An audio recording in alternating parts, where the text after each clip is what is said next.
Hello प्यारे बच्चों, good morning. कैसे हैं आप लोग? आई होप आप लोगों को कल का क्लास जो था राजस्व से संबंधित या राजकोषीय नीति और बजट के प्रकार, ये सारी चीजें समझ में आई होंगी।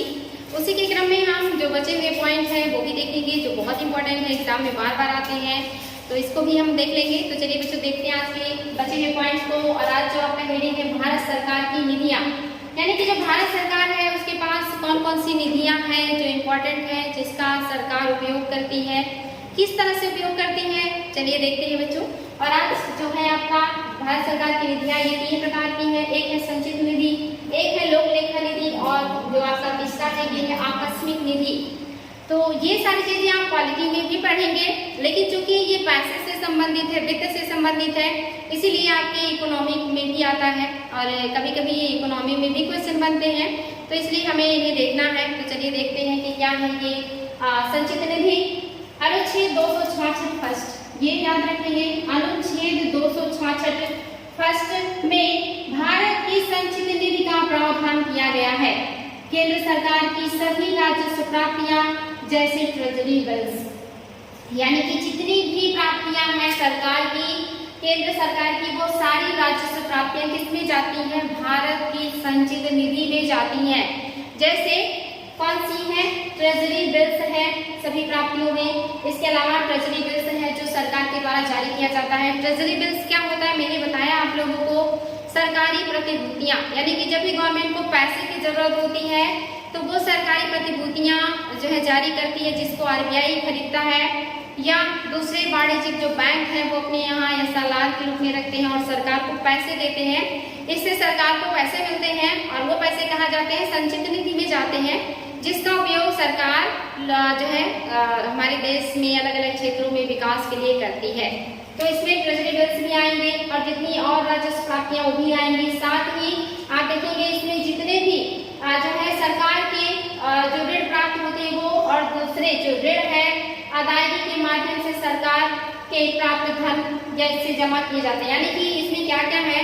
एक तो टोटल राजस्व प्राप्तियां, जितने भी जो है कर है, जो टैक्सेस है, जिससे सरकार को पैसे मिलते हैं, वो सारे संचित निधि में आएंगे। दूसरा, जो सरकार द्वारा सरकारी प्रतिभूति या ट्रेजरी बिल्स जारी किया जाता है, ये भी संचित निधि में आएगा। तीसरा, इसमें जो भी सरकार दूसरों को ऋण देती है, चाहे वो देश के अंदर हो और चाहे वो देश के बाहर हो, यानी कि हम अगर विदेशों से ऋण लेते हैं तो हम भी बहुत सारे जो गरीब देश हैं उनको भी ऋण जो है ऋण देते हैं कम ब्याज पर। तो जब हम उन्हें ऋण देंगे तो हमें उनसे ब्याज मिलेगा, उस ऋण पर ब्याज भी मिलेगा।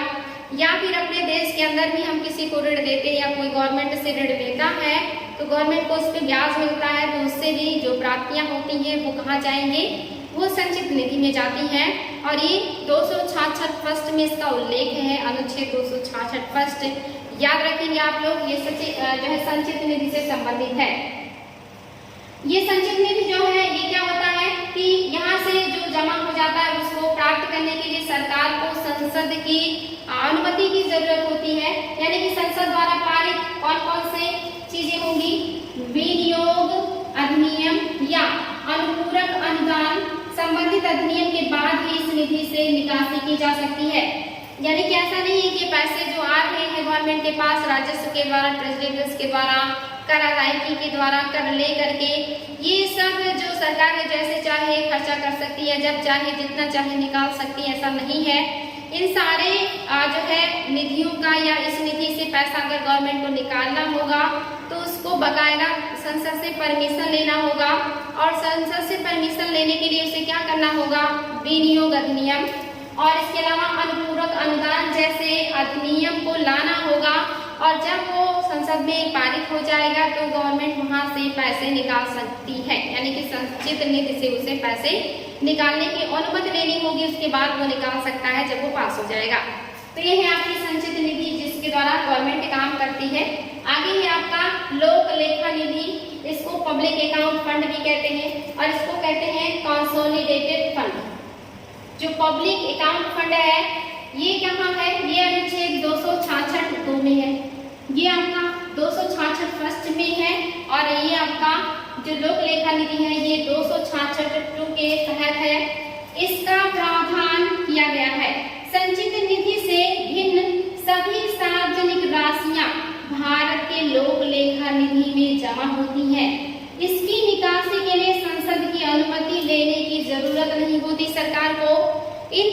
की जो है एक तरीके से सरकार एक बैंकर या कस्टोडियन के रूप में सुरक्षा करती है या देखभाल करती है। यानी कि इसमें जो पैसे आते हैं वो उसका सरकार जैसे एक बैंक होता है, आपके पैसे को अपने पास रखता है, जिसको जरूरत होता है उसको पैसे देता है और जो चाहे अपना पैसा ला करके रख सकता है। एक बैंक जो है सुरक्षा कर्मी की तरह वर्क करता है पैसे के मैटर में। ऐसे यहाँ पे सरकार करता है, एक बैंकर के रूप में या कस्टोडियन के रूप में काम करेगा लोक लेखा निधि में, यानी कि लोगों की जो निधि है उसका सरकार यहाँ पे बैंकर है या कस्टोडियन है, जिसके लिए उसे संसद के अनुमति की जरूरत नहीं है। और इस निधि में कौन सी चीजें आती हैं, तो इसमें इसके अंतर्गत बचत बैंक भी जो आपका होता है, बचत बैंक, जमा भविष्य निधि, यानी कि जो भी आपका बचत बैंक के नाम पे लोग खुलवाते हैं जिसमें लोगों की इतनी बचत होती है, सुरक्षित होती है वो। और दूसरा जो है जमा भविष्य निधि, जो भविष्य के लिए लोग निधियां जमा करते हैं। डाक जमा, जो डाक मतलब जो है खाने में जमा की जाती है निधियां, वो भी इसमें आएंगी। साथ ही इसमें राष्ट्रीय लघु बचत निधि आती है, यानी कि ये सारी प्राप्तियां जो है वो इसमें आएंगी, वो आपके लोक लेखा निधि में आएंगी। और ऐसी प्राप्तियां हैं जो सरकार की नहीं जो है होती, बल्कि सरकार अपने पास दूसरों के लिए रखता है, यानी कि सरकार के पैसे नहीं है लेकिन सरकार इसे अपने पास दूसरों के लिए रखेगा जो बाद में लौटा दिया जाता है। जैसे जो बैंकों के पास आप पैसा जमा करते हो, पैसा बैंकों का नहीं होता, लेकिन बैंक क्या करते हैं, सुरक्षा की गारंटी देते हैं, कहते हैं ठीक है आप हमें हमारे पास अपना पैसा जमा कीजिए और इसके बदले में हम आपको थोड़ा सा जो है मुनाफा देंगे, तभी लोग आपके पास, तभी बैंकों के पास जमा करेंगे, वरना कोई क्यों जमा करने जाएगा। दो फायदे होते हैं, एक तो वहाँ पे सुरक्षा मिलती है पैसे की, और दूसरी हमें उसका कुछ ब्याज मिल जाता है जिससे हमें थोड़ा सा ज्यादा धन लाभ हो जाता है। और बैंकों को इससे क्या लाभ होगा, वो उस पैसे को दूसरे को दे देंगे जिसको जरूरत होगी, वो अपना काम करेगा और उससे जो है टैक्स ज्यादा या कहीं उस पर ज्यादा ब्याज ले लेंगे, जिससे बैंकों को अतिरिक्त मुनाफा होगा और वो उसमें से कुछ हिस्सा मिला करके जो पैसा उसके जमा किया रहेगा उसे वापस कर देगा। यानी कि बैंक जो है वो बैंकर है, एक कस्टोडियन के रूप में पैसे को अपने पास रखते हैं, जरूरतमंद को देते हैं और जिसका रहता है उसकी सुरक्षा करते हैं। ये बैंकों का पैसा बिल्कुल भी नहीं होता, बैंक नहीं कह सकते कि आपने हमारे पास जमा कर दिया तो हमारा पैसा है, वो जनता का पैसा होता है, वो सुरक्षा के लिए लाभ के लिए उनके पास रखता है। ऐसे ही ये जो पैसे हैं ये सरकार का पैसा नहीं है, ये सरकार के पास होता है लेकिन ये दूसरों के लिए होता है और सरकार इसका बैंकर या कस्टोडियन होता है, इसके लिए सरकार को संसद की अनुमति लेने की जरूरत नहीं होती है।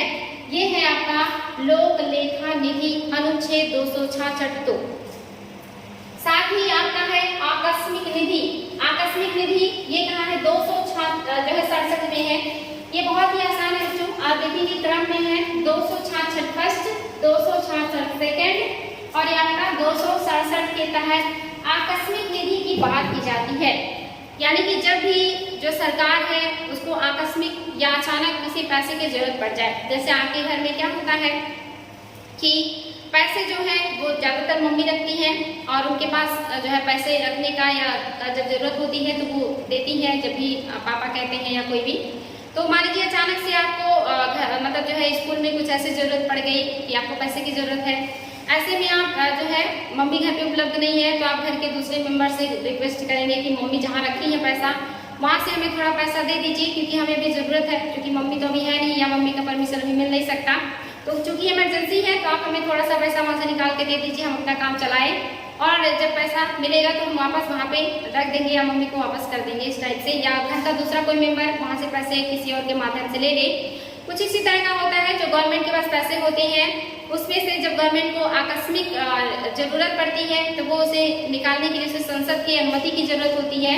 लेकिन चूंकि आकस्मिक जरूरत है और संसद से अनुमति लेना एक प्रोसेस है जिसमें समय लगता है, तो उसके लिए वो क्या करेंगे, वो राष्ट्रपति से सिफारिश करेंगे और राष्ट्रपति वहाँ पे उन्हें जो है आकस्मिक निधि प्रोवाइड करेंगे या निकाल करके देंगे।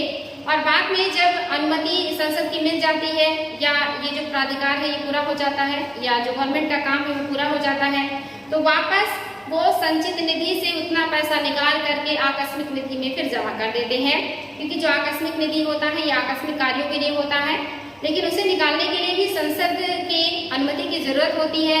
और जब सरकार को जरूरत होती है तो अनुमति लिए बगैर ही वो राष्ट्रपति की मदद से वहां से पैसे खर्च कर लेता है लेकिन पैसे खर्चे करने के बाद संसद से अनुमति लेकर के वो संचित निधि से पैसा निकाल करके आकस्मिक निधि में फिर जमा कर देता है, ताकि आगे से जब भी उसे जरूरत पड़े तो फिर से आकस्मिक निधि से पैसे निकाल सके।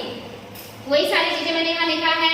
अनुच्छेद 267 के तहत यह प्रावधान किया गया है कि संसद सरकार की जो है प्राधिकृत मतलब जो है पहले से अधिकृत ना होने पर, यानी कि संसद की जो है अनुमति ना मिलने की स्थिति में वो क्या करेगा, राष्ट्रपति की मदद से निधि से पैसे अग्रिम रूप में प्राप्त कर लेगा।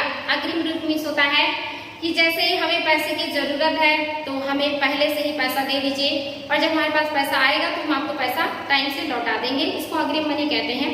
या पहले ही हमें प्रदान कर दीजिए क्योंकि हमें जरूरत है, और बाद में जब पैसे मिल जाएंगे संचित निधि से तो हम आपको दे देंगे, आप जमा कर दीजिएगा आकस्मिक निधि में। इसी को कहते हैं अग्रिम। और ये राष्ट्रपति की मदद से जो प्रधानमंत्री हैं वो करते हैं, और जो है प्रधानमंत्री के सलाह पर ही राष्ट्रपति ऐसा करते हैं। यानी कि जब प्रधानमंत्री राष्ट्रपति से सलाह करेंगे या राष्ट्रपति से कहेंगे कि हमें पैसा दीजिए तो जो राष्ट्रपति हैं वो देंगे। यानी कि राष्ट्रपति अपनी मर्जी से ये नहीं करते हैं, जब प्रधानमंत्री ऐसा कहते हैं तभी करते हैं। और वर्तमान में जो हमारा संचित निधि है वो 500 करोड़ है, ये भी इम्पोर्टेंट है बच्चों, ध्यान देंगे। वर्तमान की जो राशि है आकस्मिक निधि की ये 500 करोड़ है। ये है आपकी निधियां, इसको याद रखना है आपको किस अनुच्छेद में है और कौन सी निधि में क्या प्रावधान है, क्या विशेषताएं हैं। ये आपका जो नेक्स्ट है ये है सरकार की प्राप्तियां एवं व्यय। यानी कि जो सरकार के पास इतनी सारी निधियां हैं, चाहे संचित हो, लोक लेखा हो, आकस्मिक हो, राजकोष हो, इन सब में पैसे कहाँ से आते हैं, तो वहाँ पे उन्हें कुछ प्राप्तियां होती होंगी, हमें वो प्राप्तियां देखना है। फिर जो सरकार पैसे पाती है उसे ऐसे रख तो देगी नहीं, उसे कहीं ना कहीं व्यय करेगी, तो वो कहाँ व्यय करती है उसे हम देखेंगे कि सरकार की प्राप्तियां क्या क्या है, इनकम के स्रोत क्या क्या हैं, और सरकार किन मदों में पैसों को खर्चा करती है या जो निधियां आती हैं वो किस तरह से खर्चा किया जाता है गवर्नमेंट के द्वारा, इसको देखना है। तो यहाँ पे देखेंगे सरकार की प्राप्तियां एवं व्यय, जिसमें दो प्रकार की है। एक पहला है राजस्व बजट और दूसरा है पूंजीगत बजट। राजस्व बजट भी दो प्रकार का है, एक है राजस्व प्राप्तियां और दूसरा है राजस्व व्यय। राजस्व प्राप्तियों में क्या है, तो आप देखेंगे इसमें कर राजस्व प्राप्तियां, पहला इसमें हेडिंग है कर राजस्व प्राप्तियां। और कर आप जानते हैं दो तरह के होते हैं, एक प्रत्यक्ष होते हैं, एक अप्रत्यक्ष होते हैं। दोनों से सरकार को इनकम होता है और ये सारे राजकोष में जाते हैं। प्रत्यक्ष कर में क्या क्या है, ये एग्जाम में आता है, तो इसमें आप देखेंगे आय कर है, इनकम टैक्स, निगम कर है, इसी को कारपोरेट टैक्स भी कहते हैं, जो कि कंपनियों के ऊपर लगाए जाते हैं, जहाँ से काफी पैसा सरकार को मिलता है। तीसरा है संपत्ति कर, चौथा है पूंजीगत लाभ और पूंजीगत लाभ कर, और इसके अलावा है अनुषंगी लाभ कर, प्रतिभूति लेन देन से जो लाभ होता है। ये सारी जो प्राप्तियां होती है गवर्नमेंट के, सब प्रत्यक्ष कर है या प्रत्यक्ष लाभ जो गवर्नमेंट को होता है, इसको ध्यान देंगे। आय, निगम, संपत्ति और पूंजीगत लाभ के अलावा ये दो तीन आपके लिए नई चीजें, इसे भी ध्यान देना आपको। इसके अलावा अप्रत्यक्ष कर, जिसमें क्या होगा, उत्पादन कर होगा, वस्तु एवं सेवा कर होगा, सर्विसेज एंड गुड्स जो टैक्स है। इसके अलावा आपका है सीमा शुल्क, मनोरंजन कर, मूल्य संवर्धन कर, जिसको वैट भी कहते हैं, और बिक्री कर। इतने जो कर हैं आपके बच्चों, ये आपका क्या है, अप्रत्यक्ष कर है। तो इम्पोर्टेंट है, ध्यान देंगे प्रत्यक्ष कर में कौन कौन से कर आएंगे और अप्रत्यक्ष कर में कौन कौन आएंगे। ये है सरकार की जो है कर राजस्व प्राप्तियों के स्रोत, ये स्रोत आपको याद होने चाहिए। इसके बाद है सरकार का गैर कर राजस्व प्राप्तियां भी हैं, जहाँ से मतलब सरकार को बिना मतलब जो है गैर कर है, यानी कि कर नहीं है, जिसमें आप देखेंगे सरकारी उपक्रमों से प्राप्त लाभांश तथा लाभ। यानी कि जो सरकार है बहुत सारे के उपक्रम यूज करती है, जैसे सरकारी जो है हॉस्पिटल हो गए, सरकारी शिक्षा का जो है क्षेत्र हो गया, तो ऐसे बहुत सारे उपक्रम हैं जो सरकार अपने द्वारा स्थापित करती है, तो सरकार को वहाँ से भी कुछ फायदा होता होगा। हालांकि फायदा बहुत कम होता है क्योंकि बहुत सस्ते सेवाएं होती हैं जो गवर्नमेंट के द्वारा लोगों को दी जाती हैं, लेकिन कुछ फायदा होता है। ये जो होगी इसमें आएंगे, ये गैर कर में आएंगे, गैर कर प्राप्तियां हैं। इसके अलावा ब्याज प्राप्तियां, यानी कि जब भी जो सरकार है वो किसी को उधारी देगा तो उस पर ब्याज लेगा, तो उससे जो मुनाफा होगा वो क्या है, वो भी गैर कर प्राप्ति है।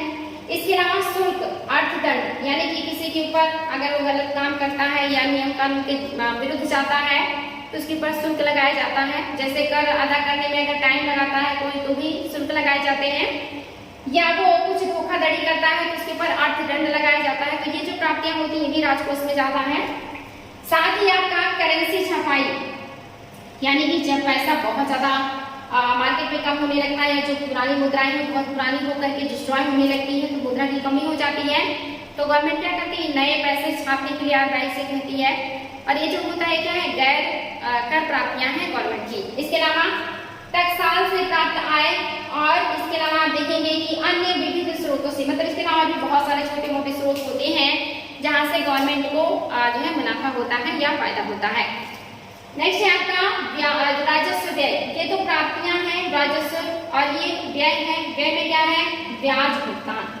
सबसे ज्यादा जो हमारा पैसा इन्वेस्ट होता है या वेस्ट होता है वो ब्याज भुगतान में, क्योंकि हमारे पास ऋण बहुत है, यानी कि हमारे पास ऋण बहुत होता है। वर्ल्ड बैंक के, IMF के, ऐसे बहुत सारे विश्व के संस्थान हैं। इसके अलावा इंडिया में अलग अलग संस्थानों से भी सरकार कर लेती है, मतलब जो है पैसे लेती है उधार, और उस पर सरकार को ब्याज देना पड़ता है। जो हमारे इनकम का सबसे बड़ा स्रोत हम जो है इन्वेस्ट करते हैं वो ज़्यादातर जो है ऋण चुकाने में करते हैं, और ये हमारे लिए बहुत ही मतलब एक तरीके से दुखद है कि हमें इतना ज़्यादा ऋण देना पड़ता है। हमारे पास इतना ज़्यादा इनकम नहीं हो पा रहा है कि हम बिना ऋण लिए काम कर सके।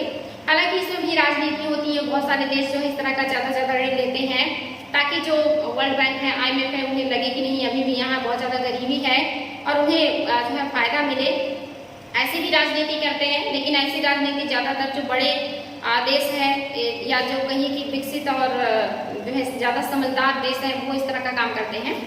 तो यहाँ पे जो आपका ब्याज भुगतान है ये भी राजस्व व्यय में आएगा। साथ ही सब्सिडी, क्योंकि जो सब्सिडी है उससे सरकार को कोई फायदा नहीं है।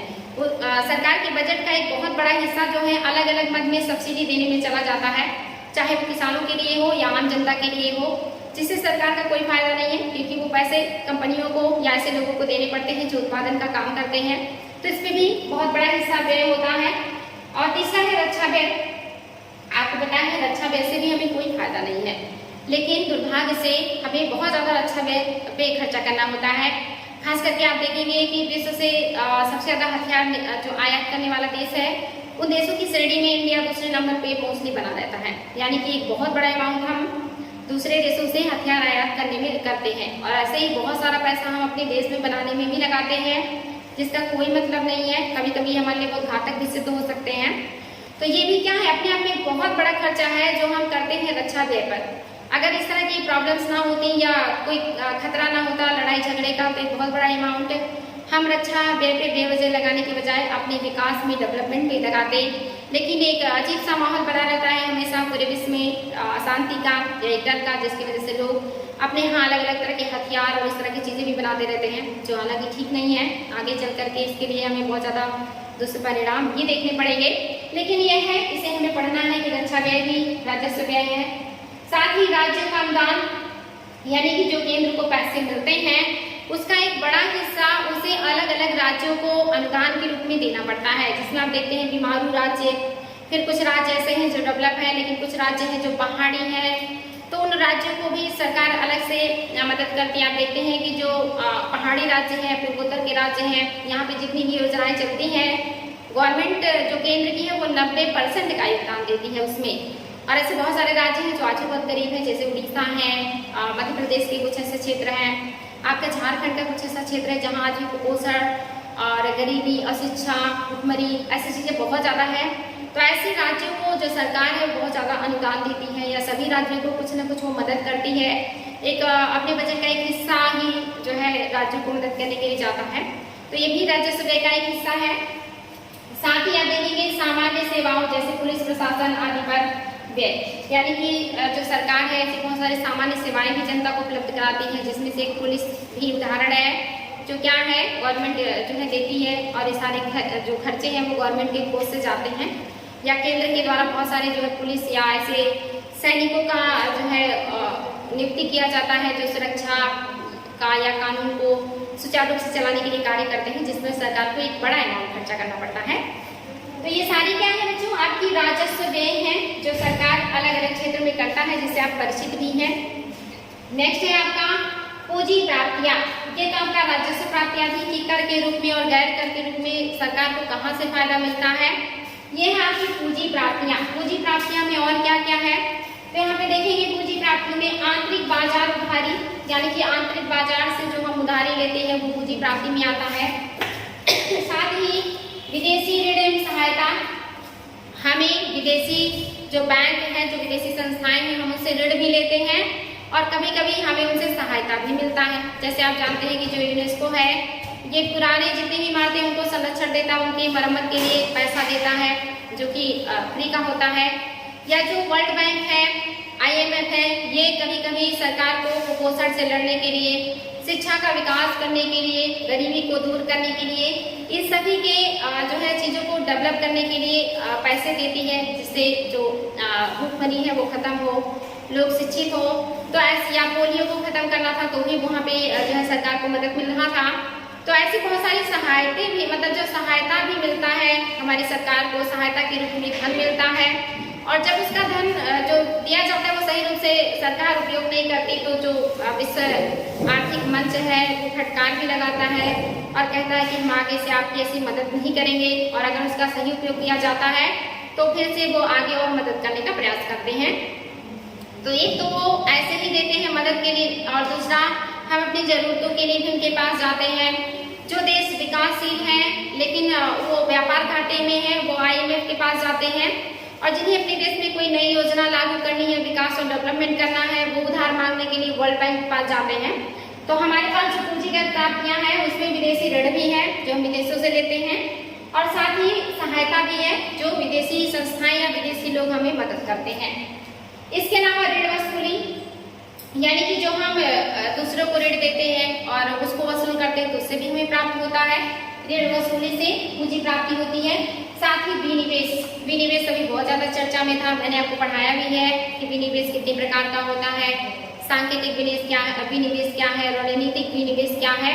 तो सरकार जितनी भी उसके सरकारी उपक्रम है जिसको सरकार चलाती है ताकि जो लोग हैं उन्हें सस्ते में सुविधाएं प्राप्त हो, तो जब इन उपक्रमों में सरकार अपनी जो है कुछ हिस्सेदारी या पूर्ण रूप से हिस्सेदारी को बेच देती है और उससे पैसे प्राप्त कर लेती है, यानी कि जो उसने निवेश किया था वो पैसा वो दूसरे से प्राप्त कर ले, उसको बेच दे, तो उसे क्या कहेंगे, विनिवेश कहेंगे। और जब ऐसा सरकार करती है तो उसे पैसे की प्राप्ति होती है, यानी कि ये भी पूंजी प्राप्ति का एक साधन है विनिवेश। इसके अलावा भविष्य निधि जमा, जो भी भविष्य के लिए पैसे जमा किए जाते हैं ऐसी निधियां भी पूंजी प्राप्ति में आती हैं। साथ ही पेंशन फंड, जितने भी पेंशन के फंड होते हैं जो लोगों को पहले दिए जाते थे, वो फंड जो गवर्नमेंट के पास पड़े रहते हैं वो भी पूंजी प्राप्ति का साधन है। साथ ही अल्प बचत जमाएं, ये भी हैं। लोक लेखा खाते की अन्य प्राप्तियां, सरकार द्वारा लिया गया आंतरिक एवं बाह्य ऋण, ये सारे क्या है, पूंजी प्राप्तियां हैं। चाहे सरकार आंतरिक रूप से ले या बाह्य रूप में ले, ये सब आपके पूंजी प्राप्तियों में आएंगे। कभी कभी एग्जाम में इस तरह के क्वेश्चन पूछ में आ सकते हैं कि पूंजी प्राप्तियों में क्या क्या शामिल है।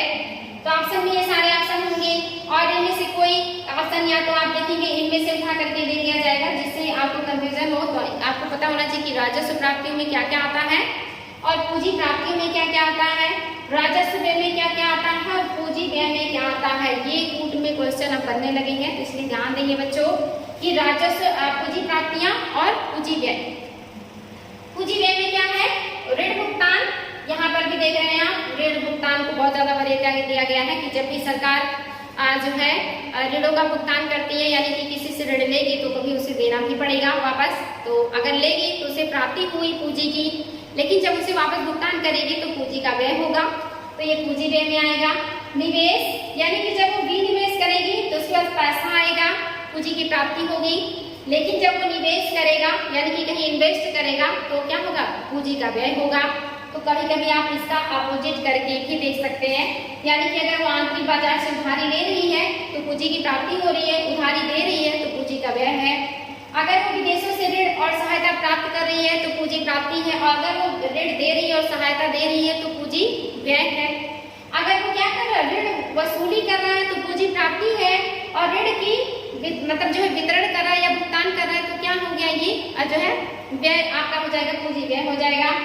अगर विनिवेश कर रहा है यानी कि अपनी जो हिस्सेदारी है उपक्रमों में बेच करके पैसा प्राप्त कर रहा है तो पूंजी प्राप्ति है, और निवेश कर रहा है यानी कि किसी उपक्रम में पैसे लगा रहा है तो वो क्या है, पूंजी व्यय है। यहाँ पर वही है कि अगर वो शेयर खरीदेगा तो इसका मतलब क्या है, पूंजी का व्यय है, क्योंकि उसको पैसे पे करने होंगे। लेकिन अगर वो शेयर को बेचेगा तो इसका मतलब वो क्या करेगा, पूंजी प्राप्त करेगा शेयर को बेच करके।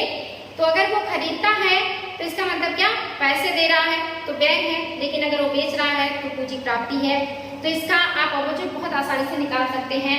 इसके अलावा भूमि, भवन, मशीनों और आदि उपकरणों पर व्यय, अगर इन सारी चीजों पर गवर्नमेंट व्यय करती है तो ये सब क्या हो जाएंगे, पूंजी व्यय में आएंगे। तो ये सब बहुत आसान है बच्चों, रटना बिल्कुल भी नहीं है, समझ सकते हैं आप लोग, क्योंकि ये सारी चीजें अनुभव करने से, फील करने से भी याद हो जाता है। तो आई होप आपको समझ में आया होगा कि सरकार की प्राप्तियां क्या है और ये कितने प्रकार का है, 2 प्रकार का है, इसमें प्राप्तियां है, व्यय है, इसमें भी प्राप्तियां और व्यय है। तो ये सारी चीजें बहुत इंपॉर्टेंट है बच्चों, एक एक पॉइंट ध्यान देंगे। आगे है आपका पूंजी प्राप्तियां क्या है, तो जो परिसंपत्तियों के विक्रय का फल हो, अर्थात इन प्राप्तियों सरकार की जो परिसंपत्तियां कमाने की जब भी पूंजी प्राप्ति करेगा सरकार तो उसकी परिसंपत्ति कम हो जाएगी।